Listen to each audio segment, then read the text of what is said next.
my name is Annabelle Kerman and I'm the 2023 Gardner Young Scholar. Right now we're here at the Currie-Bell house as we're heading upstairs towards the bedrooms. Right over here you can see the master bedroom.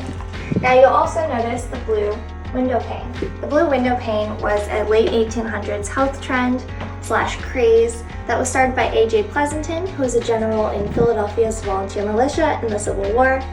He theorized that the blue color of the sky had to have something to do with the well-being of living organisms, eventually formed a patent for a grapery for raising animals and grapes, and eventually sold that over to Philadelphia's hospital.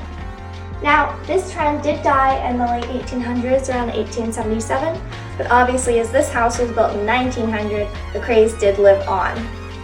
Now, as we move over here, we can see Anne's childhood bedroom. Now, this has been curated to look more as it would have when she was a child with all of the dolls and doll houses.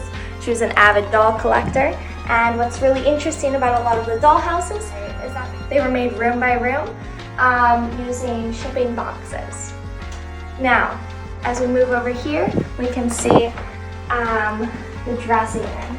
Now, the dressing room has been curated over the years to mimic what a room would have looked like that Anne or her mother may have gotten ready in, and also to show the fact that Anne had the luxury of having a fully handcrafted and hand-tailored wardrobe. Now, this was a huge luxury that a lot of Victorian women loved and wanted, even though it was the early 1900s, Anne had this luxury. Now, a dressmaker would have worked in a room like this, and that's where Anne's wardrobe would have been made.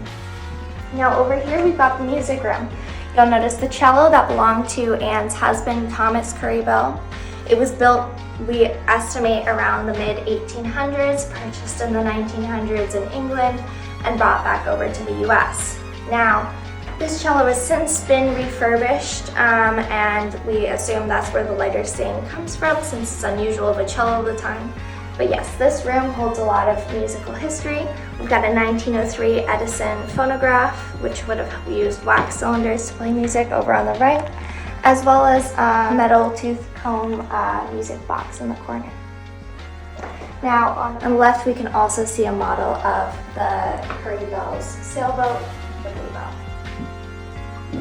Now, over here, we've got a more updated bathroom. Again, Anne Currie-Bell did live here until she did pass away in 1964. So we do have an updated bathroom, though they did have the luxury of running water when they built the house in 1900. And over here, the last room that we're looking at today is Joseph Halleck's study.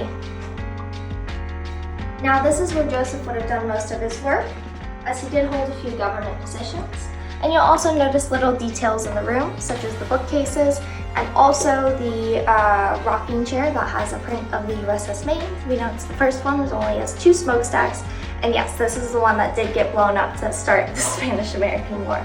Now, these were a lot of these were made in the late 1800s, early 1900s. They were mass-produced, and a lot of people bought them as memorabilia of the war.